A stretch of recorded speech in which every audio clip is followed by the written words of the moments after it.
Okie doke. Today we're going to go ahead and do the explanation video for Stray. Alright, now Stray is a very, very easy song to play. I mean, it's all just chord strumming. The only thing it happens that's really interesting is that little flipping chord that goes from the A fifth to the A major seventh. And well, there's a classical part at the end, I guess, which makes it pretty just a little more interesting. But for the most part, it's just a bunch of chord strumming, easy chord strumming. So yeah, playing the song's not what makes it so interesting. It's fairly simple to play. What makes it interesting is the theory. The keys that this song is derived from. Well, that's not all, though. It's how it's used also. But we're going to start with the keys. Now, with Stray, we're working with a key integration theory. Basically, we're never going to leave the key of C whenever it comes to our low notes and our roots. But we are intentionally working this key from from C to A throughout the circle of fifths. And any key in between those two positions works. We're going to have three notes that are going to show up as one or the other. Your C or C sharp, your F or F sharp, and your G or G sharp. Now, we're never going to, other than one instance where we try not to use those notes together. And I'm sure if I wanted to, I'd go into some kind of D minor key or something like that. But for the most part, we're trying to stay out of chromatics. We're trying to stay in real keys like D minor, like G minor wouldn't work because it has B flat in it, but A minor, A, C, G, even something like the C augmented key would work out with this theory. C augmented key just meaning just being that it has a G sharp alt in it. The augmented of the C is the G sharp. Any of those keys would work for this. What we wound up doing is starting with an A minor to A key. That's our part one. It's 8 bars. Does the A minor to E, and then E sustained. Suspended fourth. Fourth. E suspended fourth to E. 3 different times.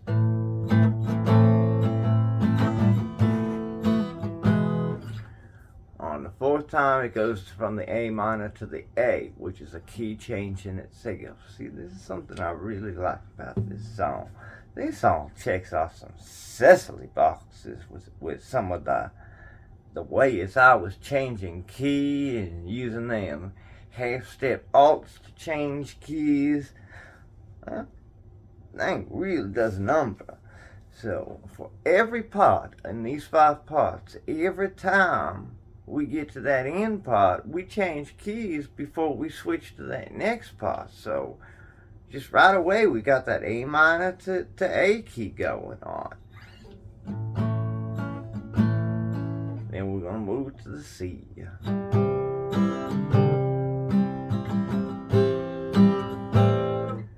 We'll do that 3 times. Then we move into our little key change part again. We had that part that's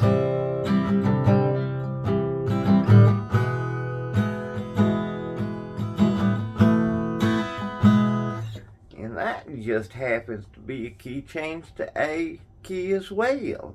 So we're starting off with that first part being an A minor to an A key change.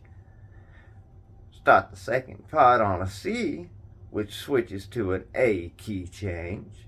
Notice something about A minor and C real quick. They both have C notes in them. So they both switch into to the A key, which has the C sharp notes in it. Something to keep track of right there. Alright, let's continue. Part 3. We have a C, but this is where we come up with our only somewhat altered part. We have a C key, but the thing has a C sharp note in it in its first chord, in that A chord.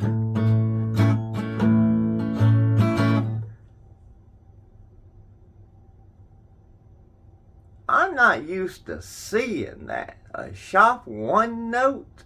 Yeah, that's what it is.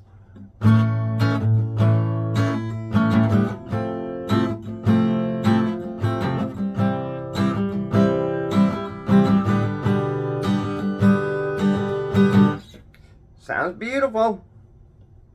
But, I've note tracked it. I mean, it's got the F note in it. It's got the B note in it. I mean, that's a C key. It just happens to utilize that C sharp in that A chord. It does not go to A minor. It has that C sharp in that A chord as the one little alteration to the actual C key of C. I don't know. Nice touch.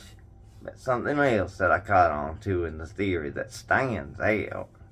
Now, this third section is going to move to the key of G. We're going to see a D chord come in here. We're going to bring in that F sharp note. That's how we know we're in the key of G. Everything's in the key of C except for that F sharp note. What does that mean? That means we switched to key of G. We don't have F notes anymore. We have F sharp notes. So we got the natural D chord playing here. And it's just going to work its way down. D to D suspended second. To that D7 suspended second. All the way to C. And that's where we're going to go into our fourth part that begins with that nice little A5 chord. Wait, a full A5 chord.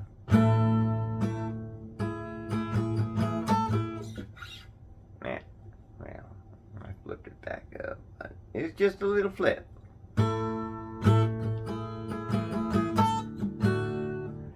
Yeah. What we're doing, theory-wise, is we're going to, from that A5 chord to an A major 7, just letting a little A major 7 note ring out in there, back to the A, finishing off on that D. And we know we have that F sharp in there. We know we have that G sharp in the major 7th of our A. And we know, we would have a C sharp in there too. We just covering it up. But basically, we know we're in the key of A again. But again, we're going to move to G again this time. So that's twice. The first two times, the first two sections, we moved to A. The second two sections, we moved to G. And in the final section, we don't move to anything. It's just C alone. The thing ends off on the key of C. But it's that theory to all four of the sections colliding and running together that makes it so interesting. That makes the song unique. Now, we also have something going on, I noticed, to where, first section, it's 8 bars. The key change happens within the pattern at the end during the 7th bar, from A minor or I'm sorry, no, I am correct. A minor, which would be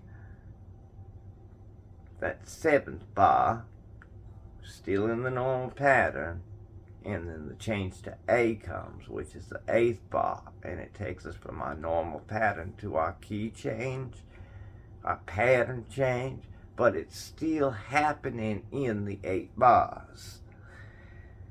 The next one, if you notice, is doing the same thing. It's 9 bars long. It's got an extra bar to it, but it's that same deal. You're going to do that C to A minor 7 pattern. Now, a couple versions of the A minor 7th, and you're doing a hammer on with the C. You're hammer on from that.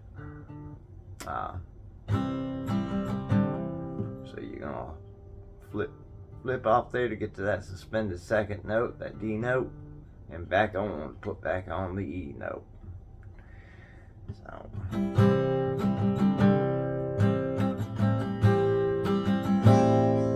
And again, same thing. We're going to that G note and that E note.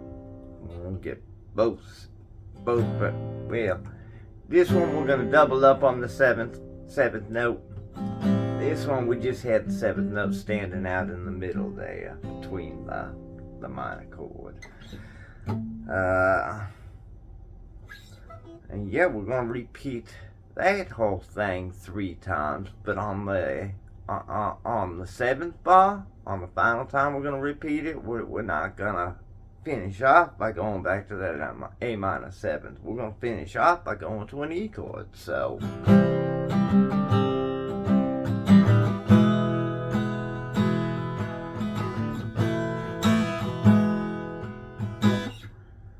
So, yeah, we're interrupting our patterns. We're bleeding together the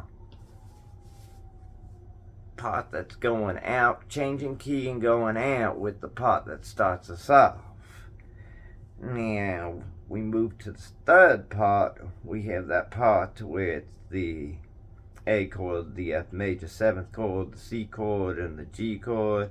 Also, you know, I put in the description is all the chords for the song.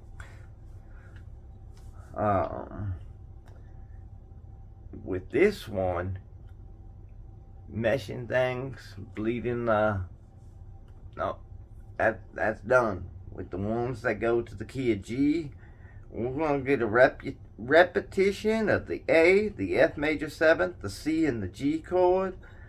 That's going to happen 4 times. Bleeding nothing together. Then it's going to move to that D to the key of G part, which is the D to D suspended 2nd to D 7th suspended 2nd to C. Now we're moving into the 4th part. And this is where I should probably mention that we've been in 3/4 timing the whole time with the first 3 parts, and now we're not gonna be in 3/4 timing anymore. Now we're gonna be counting on a 4, except we're not adding a beat to 3/4. We're taking a 4/4 timing and integrating the timing. So this can stay here. So 1, 2, 1, 1 and 2 and 3 and 1 and 2 and 3 and 1 and 2 and 3 and 1 and 2 and 3 and 1 and 2 and 3 and 1 and 2 and 3 and 1 and 2 and 3 and 1 and 2 and 3. You get it? So it's really a tempo change, or you can think of it as 3 slow triplet veil, but it's really a type of tempo change. So let's say we're doing our 3/4 part on a tempo of 90 beats per minute. Well, all of a sudden we move to 4/4, and we want to stay in that same, won't have to be at 120 beats per minute to sync with 3/4 having 90 beats per minute. Now, how do you do the math on that? Okay, I need to explain that. This is important. Okay, let's say for instance, you're starting off in 3/4 and you got a tempo of 84 beats per minute. You want to integrate that with something 4/4. Okay, well you need to add a beat.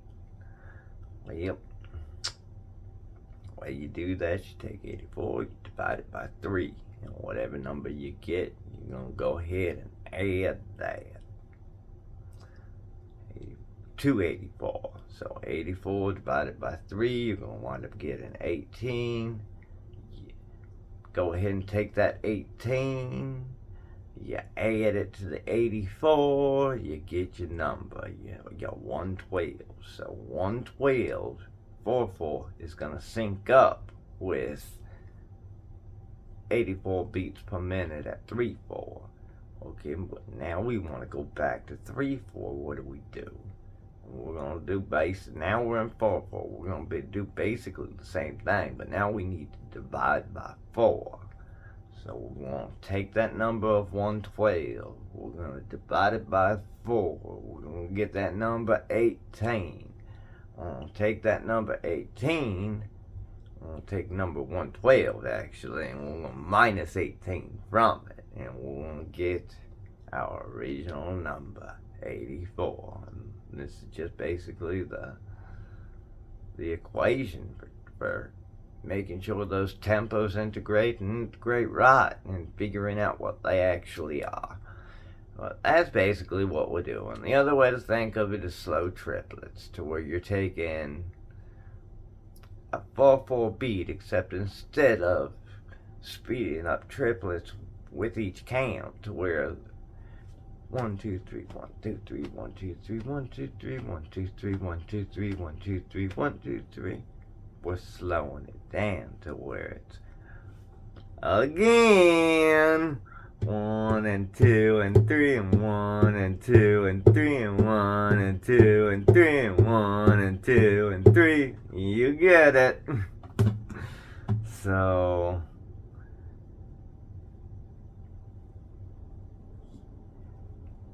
you're not always going to be able to see it as slow triplets, because sometimes you won't get into those situations to where you have something in 3/4, it switches to that slow triplet 4/4 feel, or you have something 4/4 feel, it switches that slow triplet 3/4 feel, but next thing you know, you're in 3/4, and next thing you know, you're switching to real 4/4. Now all of a sudden, you got this thing that's going 1 and 2 and 3 and 1 and 2 and 3, and it switches all of a sudden to a real 4/4, to where it's 1 and 2 and 3 and 1 and 2 and 3 and 1 and 2 and 3 and 4 and 1 and 2 and 3 and 4. You see what I'm saying? I had to catch a breath there. But real 3/4 to 4/4 adds a note. Integrating 4/4 and 3/4 puts them on top of each other. So in these two instances that we're doing our explanation video on, they are on top of each other. They are integrated. That means in Stray, we're both integrating the keys, and we're integrating the timing. We don't actually set out to do these kind of things.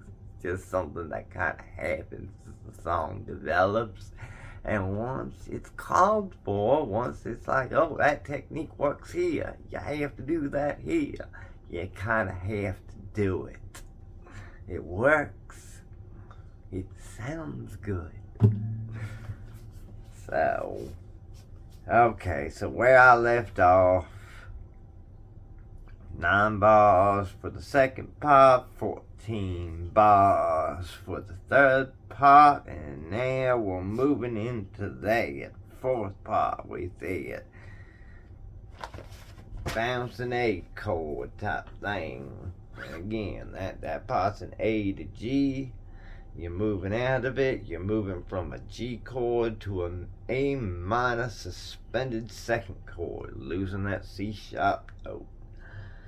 And losing the J sharp note as well.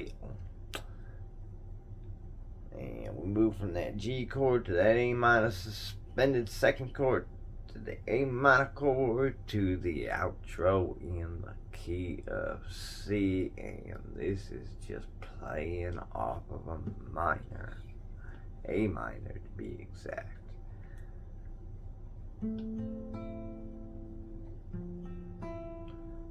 Now, that F note, that's the key of C, but that F note to A, to that A minor chord, that's an augmentation to A.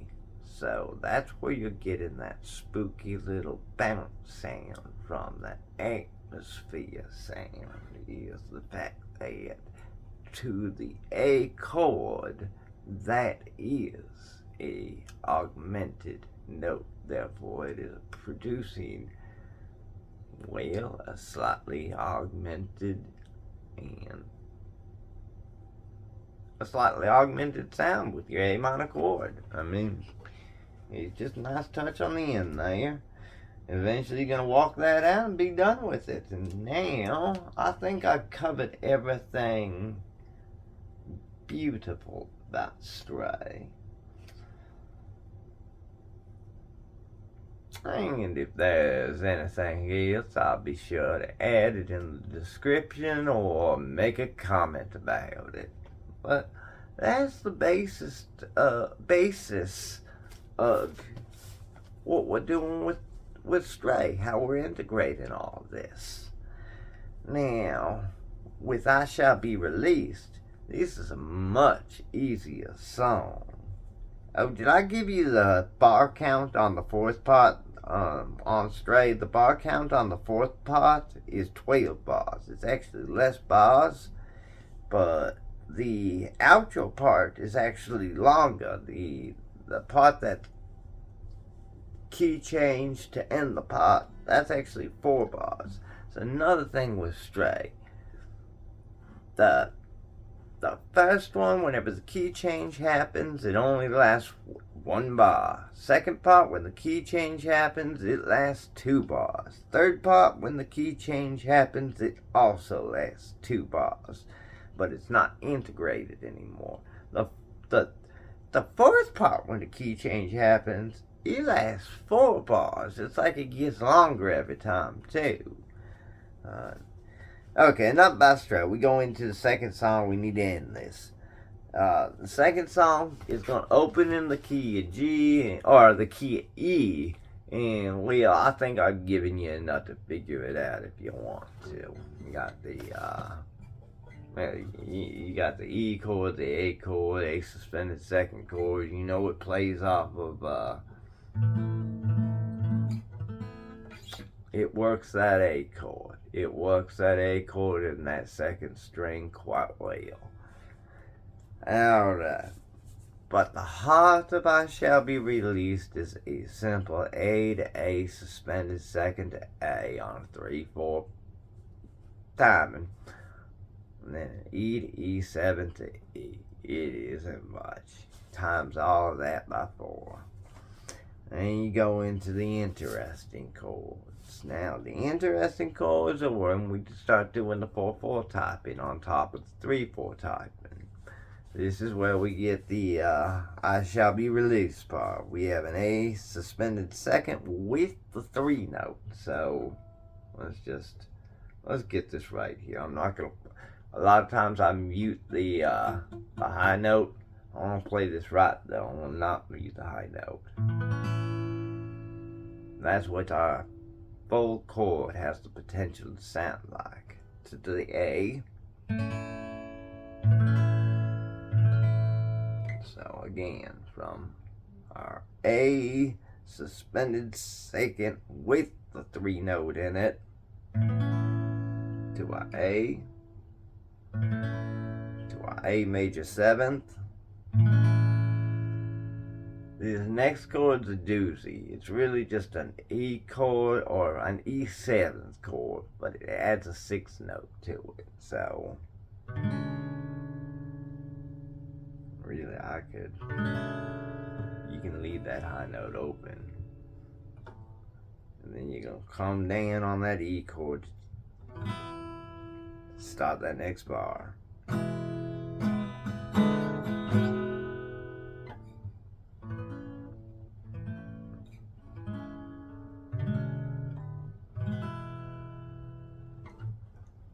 So they're interesting chords. But it makes for a very sweet sounding pattern that's all in the key of A. We do not deviate. This is not going to be a very fun song whenever it comes to the actual theory and what it's doing. It's staying in the key of A. The fun part is the integration. That 3/4 to 4/4 thingy. That is what this song mainly comprises of, just with some interesting chords. Now the last thing, I just call it a refrain part because it doesn't repeat itself quite like the verse and the chorus, but every other time it kind of comes up, and it's how we end the song. And you can repeat that refrain part more if you want to. I mean, you could keep this thing going for ages if you wanted to. Now, I just try to keep them simple and as short as possible. That way we don't do too much, too long. Again, it's just an F sharp minor chord to an A chord that plays out 3 times. Then we go into that F sharp minor chord again, but this is where we get the bleed together into the next part again. Instead of going from an F sharp minor to an A chord, it treats it like it goes from an F sharp minor right into the next part on the next bar, which is a G sharp minor chord. So it's kind of a 7-bar unfulfilled feeling to an 8-bar. We go ahead and wrap it back up and around into the verse part or into the chorus part type of feeling. So it's kind of like one section, 2 parts. That next part is just gonna be a G minor chord to a C sharp minor chord. Play it 3 times. Go to a G sharp minor chord. Head to an A chord on that final time, which it doesn't bleed in with anything, but it makes it to where you know you're getting a conclusion. That's that conclusion I was talking about. That first part, it had an open, unfulfilled feeling. This second part's gonna have that conclusive feeling with that A. We're going back into the verse or the chorus. Something standard is coming up. It has that conclusive feel. Ordinary is approaching. Everything is safe and in tempo, in time, in pattern. Everything's standing. I don't know. We're done with this lesson, by the way. Alright, but what I'm trying to say is there's just not a lot of theory to talk about on this second song. Most of what's fun about this second song is in the actual application and, that timing thing and that bleed together and that refrain part of kind of 2 cool things that happen in that song. These are easy songs. I'm going to start off with these because it's a good place to start with. We'll go over some funner things in later lessons. Let's just begin with this. Have fun. Write something cool. Don't just play the songs. Try to figure out something that, you've learned these concepts. How can you apply them in your music? Tell me how it goes. Mention it in the comments. But no matter what, I hope it's helpful. Alright. End of this one. Thank you.